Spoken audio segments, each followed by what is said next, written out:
Well, blissful afternoon, YouTube. Welcome to my channel. For those of you that are new, this is Natural of Natural's Tribe. Welcome. For those that you are visiting for the first time, for those new subscribers, I want to welcome. Thank you so much for taking this journey with I.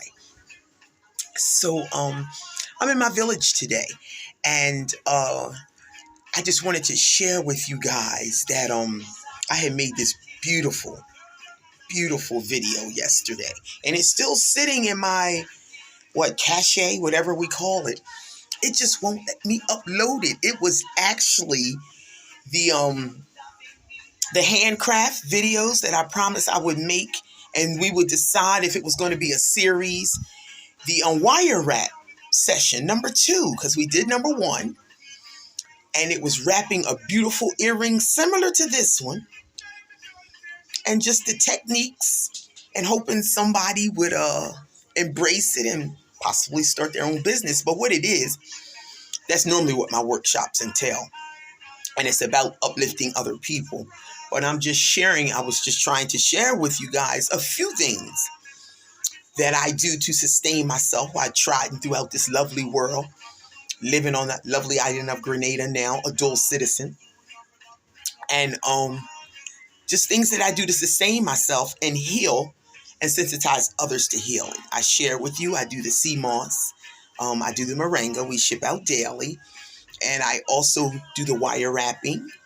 I sell online and hold workshops teaching you how to do it yourself. So I was making a few videos and it will not let me upload it. So my humble apologies.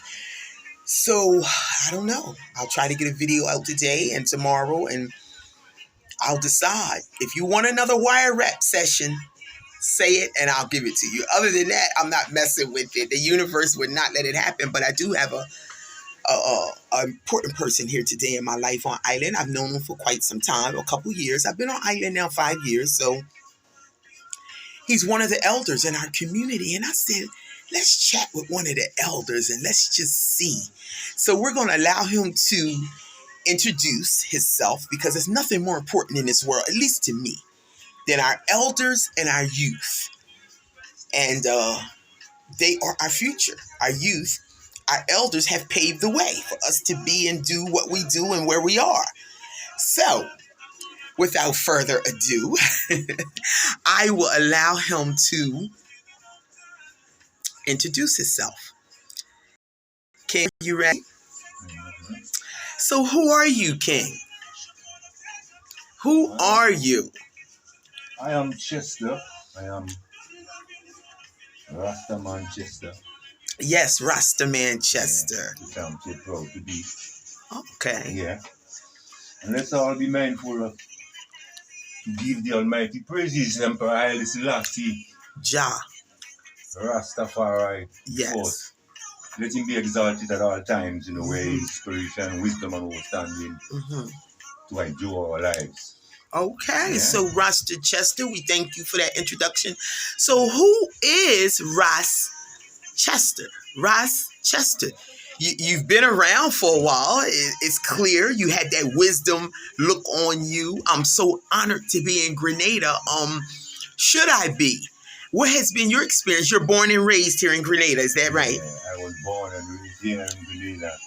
Born in a little village and what we call the Fence. The Fence. Yeah. Tell me a little bit about the Fence, just a little bit briefly. What is the Fence? It was a little place and thing, where I happened to be the first youth born and grew inside there. There was no other houses. Really? Which part of the island is this? Is this country? Is this northwest of the island? What you call? Well, that's right around they have now. They call Prickly Bay. Oh, northwest is called Prickly Bay. That's the bay next to me. Okay. Prickly Bay. Well, I was born there and grew up there with my grand queen, as the first young man born and grew inside that little village. You said with your grand queen. Yeah. I like that. So that's grandmother. Grand queen. I like that. See, I knew we was going to get something. I like that. I really wish we could all start addressing our people in a proper manner. We were born kings and queens. Thank you for that. So continue, King. Yeah. And I've been growing along with my cousin now.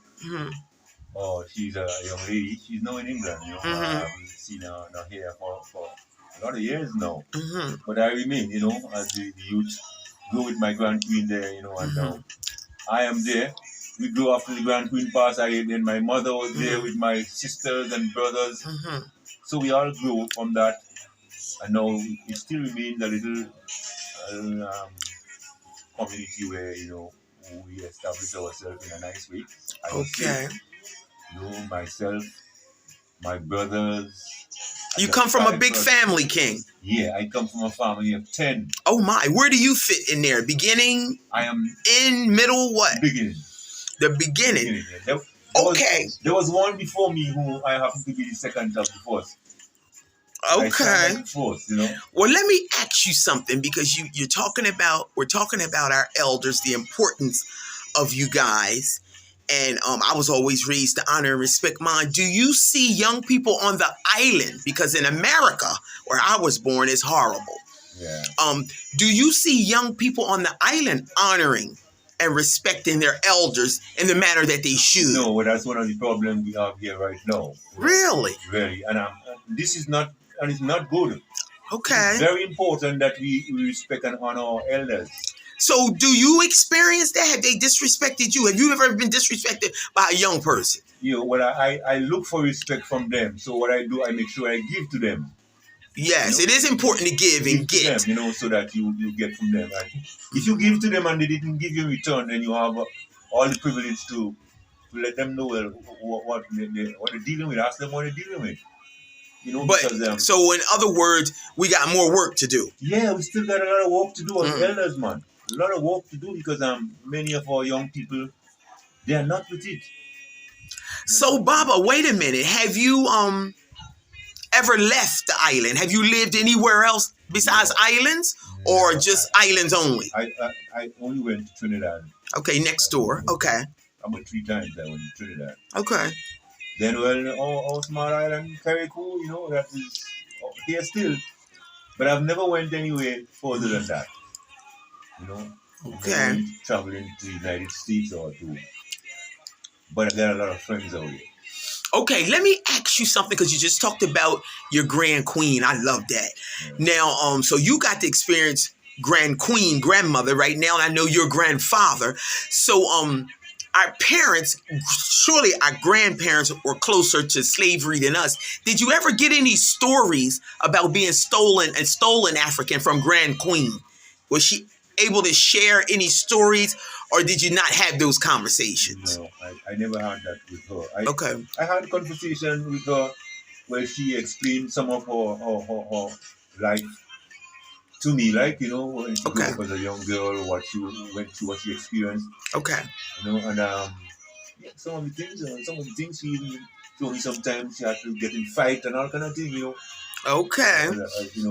But well, let me ask you this, because you and I speak all the time about being stolen Africans. How do you feel about being stolen, dropped off in lovely Grenada, because it's a beautiful place, and then addressing yourself as a Grenadian opposed to an African? Well, how does that make you feel on most days? Well, I try to make the best out of it, because there is room for doing so. Mm-hmm. Making the best out of things, mm-hmm. what is around you, and Mm-hmm. But basically, we know until we were stolen. Yes. Do you feel like they owe us something? Reparations? A lot, man, a lot. They owe us a lot. They can't pay us, They can't pay us. Why? Why can't they pay us? It's too much because they rob too much from us. Mm-hmm. To pay us back and think they already rob us from our pride, our dignity, our land, our language, our culture. So what do you think we can begin to do as a people to get some of that stuff back? Even if they're not going to give it to us, what can we do? Well, the most important thing, is to be educated about yourself and what your downfall really was. You must educate yourself about yourself. Absolutely. Thank you for that one. Thank you for that one. If you didn't educate yourself about yourself, then you can't find yourself. So do you think the schools, the education system in Grenada educates our people about themselves? No. All tied up and folded up in the same colonial experience and thing, because it's very important for people to know of themselves. So you saying it's safe to say that we should be homeschooling? Yeah, it is. It is so because a lot of our people, I mean, even before going out to the institutions and things, there is things that we should know from our home and we didn't know it. Yes. So we send them out to the institutions now for them to tell us these things or teach us these things, and we're not going to get that. Charity begins at home, you know, and then your basic knowledge comes from home, in the home, in the house, with your mom and dad. Yeah, that's the basic knowledge is from there. And if you go out into the society without having that, you're in a lot of trouble. A lot of trouble because of the system that we live with. It's important that you be aware of yourself. What is there out there for you? What you hope to achieve out there? And then you have to know how to achieve it anyhow, basically. And then with your charity from home, you will know how to achieve that at the outside. Wow, that's good. That you said a lot there. Yeah. So one more thing before we go. That was good, Bob. I want to thank you for that. What about our prime minister that our airport is named after, Morris Bishop? I understand he was one of the best that ever did it. An honorable man. Were you around? Yes, I was around. When they attacked Tillman, murdered Tillman. I was in prison. Oh, you were in prison while it was happening. Yeah, I was in prison. If you don't mind me asking, why were you in prison, Baba? Well, one thing, the determination of I and I Rasta. You know, I mean, like, it's a revolution. Oh, okay. Yeah, and then you come take us on that point where we were rounded up everywhere after this revolution and be arrested and things as Rastafarians. Oh, so you saying? Okay, sort of like Jamaica and other islands and all around the world. Really, they showed no respect for Rastas. That's Rasta. So they would just pick you up, arrest you for no reason. Yeah, well, when I get to the prison after some time, keep asking, well, what it is, for what reason you have me locked up here? You arrest me and you have me locked up here. And they say, they give us a letter saying, you are designed in a manner to subvert and sabotage the economy of the country. Wow. Yeah. So that was it. That's I'm so sorry to hear that because it's nothing new. It's nothing new. But I'm glad you sharing it with us as being a part of it. Well, look, Baba, we don't have a lot of time, but I want to ask you one more thing. I said it was only going to be one more thing. What about medicinal cannabis? Because I am an advocate for medicinal cannabis, right? First of all, you can tell me how you feel about medicinal cannabis. And our prime minister here said over his dead body. Do you think it's a great opportunity, a time for us to rise up through medicinal cannabis? Or do you agree with the prime minister over his dead body? Yeah, well, he could say what he like, There was one time to come when he cannot stop that. He just wouldn't be able to stop it. Because then the people have been mobilized towards that. So then when he go stand by himself, when the people are mobilized, and adopt that, he can't stand by himself. There's a day he must come when, regardless of what they do, cannabis will be free to man. So he said over his dead body, well, he will dead, but cannabis remain. Yeah. Okay. So do you think one day things will change? It must. I'm not asking, Rastaman not asking that. Rastaman is telling that just as repatriation for black people in the West here. There must be a repatriation for black people in the West. Well, whether we like to hear it or not, it must be. That's the will of Jah. So you believe it is medicinal? It is. Okay. Do you believe that it can be abused though, like any other medicine? Okay. Thank you. Could be abused, and I've seen it being abused very much. Something among us here. And this is all we have to put in place. It's not to, as anything else, you don't abuse nothing. And, a lot of people is abusing cannabis. So we plowed the fields all these years. Now it's time to really plow the field and sustain yourself from it, and we don't get to be a part of it. No. Well, I don't know what, at least not yet. Not yet, because I was, just last week, I was trod upon and I have a tree in my yard and it was taken away from me. By who, Baba? By police. You had a plant growing in your yard and the police come and take it. Yeah. And it's so foolish, out of all the plants there. I had several other plants there.